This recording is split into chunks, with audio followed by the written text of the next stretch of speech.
Pioneer brand canola with Optimum Gly, the highest yielding glyphosate-tolerant trait on the market. What's next in canola happens here.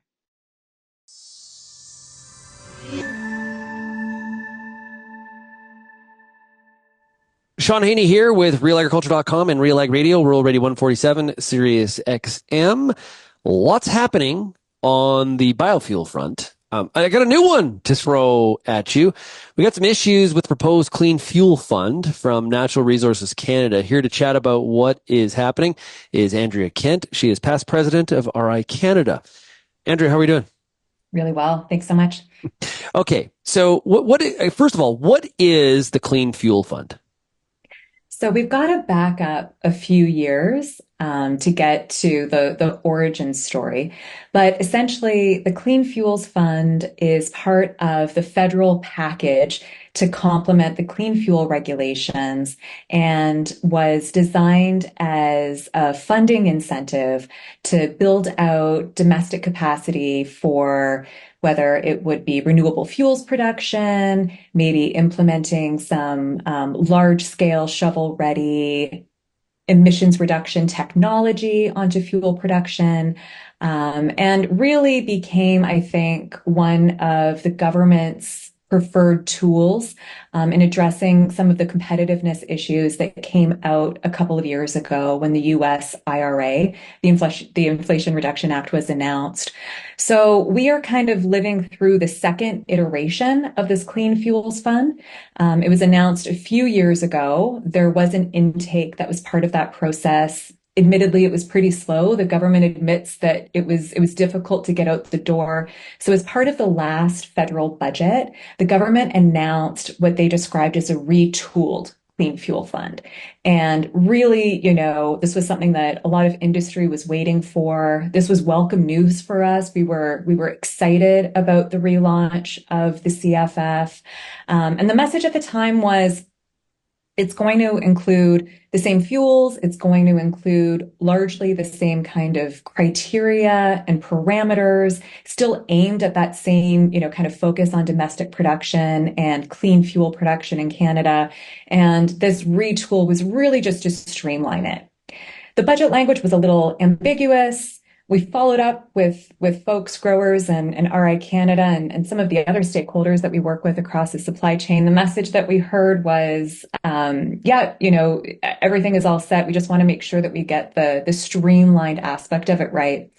When the proposed criteria came out on what this new fund was going to look like and what was eligible for it at the beginning of the month, however, we saw there in writing that ethanol was proposed to be ineligible as one of the big changes. And this is what we've been working on, right? Like why this lockout, why this ban on ethanol being ineligible now when it's part of all of the other clean fuel programs the government has. It's a big part of the U.S. IRA. And it was eligible in Clean Fuel Fund 1 as well. And that's the change we're talking about. And just to clarify, what if it is ineligible for the Clean Fuel Fund, ethanol would be ineligible for what? So it's a pocket of money, right? So this is a repayable kind of contribution that we would, as an ethanol producer in Canada, be eligible to apply for. So I think it's up to 25 million. I think the original envelope was a bit larger, right? But it's how can we access some funding that would incentivize us to invest further in ethanol production in Canada, further in clean technology for ethanol production in Canada, especially when we are up against now this U.S. IRA reality where you see really generous, really, explicit credits to incent and subsidize U.S. production. If this stays as presented, Canada is already the largest importer of U.S. ethanol. Does this enable that to get even bigger, or what's one of the outcomes here? Yeah, it's interesting that you mentioned that because when we talked to Natural Resources Canada about this change, this ethanol ban, essentially. They listed the fact that the Canadian ethanol market was already being served by imports, which is true. I mean, open and free trade certainly exists. But I think it is bizarre to kind of misinterpret that and use imports as a justification as to why you would make domestic producers ineligible for the program. And by extension of that, exactly like you're saying, it does slant towards favoring imports even more than is, already the case because of the US IRA benefits. And if US ethanol is favored, by extension, imported, that feedstock is also going to be American ultimately as well, too, that's going into that product. So there's definitely some cascading consequences that hopefully, this is corrected. The ask here is really just to make all low carbon fuel pathways eligible. It shouldn't preclude anything off the hop. So there's confusion here because the clean fuel regulation, ethanol is important in that regulation, correct? So is this government policy working against itself? I think there's definitely a misstep, and we really hope it can be corrected. Where we're at right now is we're still waiting for the final criteria to be announced for the Clean Fuel Fund. It is in consultation right now.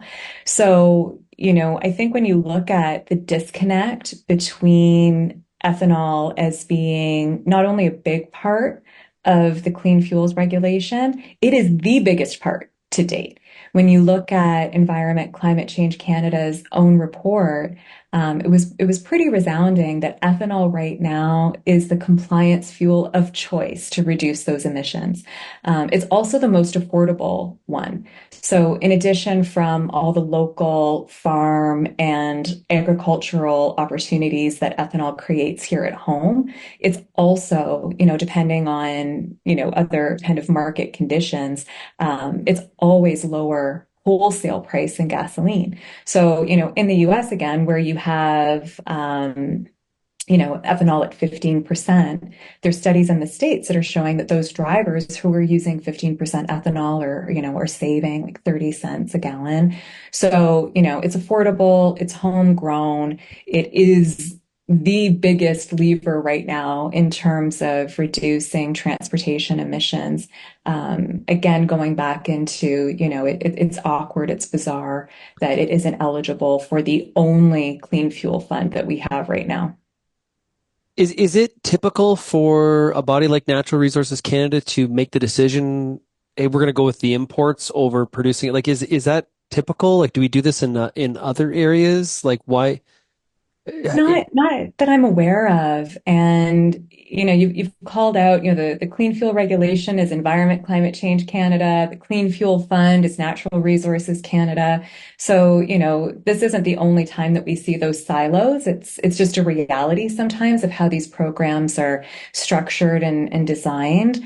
I think part of the challenge for, anyone in government right now, certainly, program officials who are looking at these programs, I think they've had a hard time, really grappling with the generosity of the US IRA and the speed with which the US IRA, was announced and implemented. Those two things are, very, very impressive, very difficult to match. But that's not to say that you can't match the direction of the US IRA. And the direction that US IRA is taking is that it supports their domestic American ethanol producers and the American growers in their domestic market. And the direction right now that the, proposed Clean Fuel Fund has presented us is the opposite direction, unfortunately. So hopefully by calling that out, there's still time to reverse course correct on this. And it's happening at the same time too, where, our partners in agriculture, like farmers in Ontario, we know that they want to see support for ethanol production. They would love to see more ethanol production. They want to make sure that that continues to be a market for them. Ontario farmers are investing in techniques for higher yields, which is really, really positive, and they need a market for that corn. We want to provide it for them. But small decisions like this, or I should say decisions that seem focused and small, like excluding ethanol from a clean fuels fund, actually have much bigger implications. The investment signals that sends is potentially really, really hard, right, for domestic producers, investors, farmers, which is really, I think, the core of the issue here is the direction. So which fuels were given preference then? Well, I mean, it kept all other existing pathways unchanged. So, including obviously, renewable diesel, biomass-based diesel. It has, provisions for sustainable aviation fuel, which is positive. The only exclusions that are really different are on ethanol. There was a decision to not have hydrogen included, but the rationale there is that since kind of the first iteration, the government has introduced a clean investment tax credit for hydrogen production. So there is a support program for hydrogen. That's not the case for ethanol. Mm. You mentioned the IRA several times, the size of it, the speed at which it deploys funds. Can we have something of the equivalent? Is that possible? Or what are we striving for here?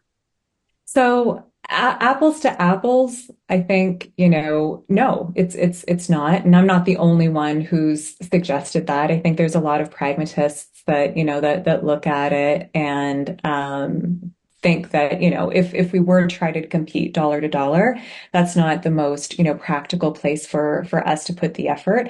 I think where we can match the IRA is in terms of clarity, in terms of focus, and in terms, again, of just, what is the trend direction that we're trying to do? And, it's very, very clear that it's an industrial policy. It's aimed at capacity, right? The direction is for job creation, growth, and to, really anchor markets that, are important to local communities and, absolutely farmers as well. And then just try to keep pace on the timeline. So it's really positive when, programs like the Clean Fuel Fund are reannounced and are retooled and recapitalized and are, ambitious in trying to get money out the door. But, you hear it time and time again. It's the details that really decide the day. Yeah. Well, yeah. In the US, like, it's not an easy path for ethanol. There is always fights to be had and, trying to hold ground and battle it. There's lots of fights between the EPA and USDA. There's a lot happens there.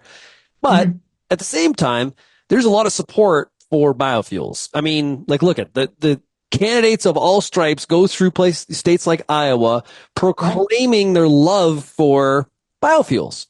Yeah. That culture, those events do not exist in Canada. What has to change in that regard? Why such a difference for countries that are just right beside each other? Yeah, I think, going back to kind of the fundamentals into what really made our initial renewable fuels standard in Canada, as well as the US, why it was such a success and why it created the build out that it did was because there was a really, really close tie with agriculture, and it was oriented towards capacity, growth, production, right? Local benefits that actually matter to people. A lot of the environmental benefits stemmed from that.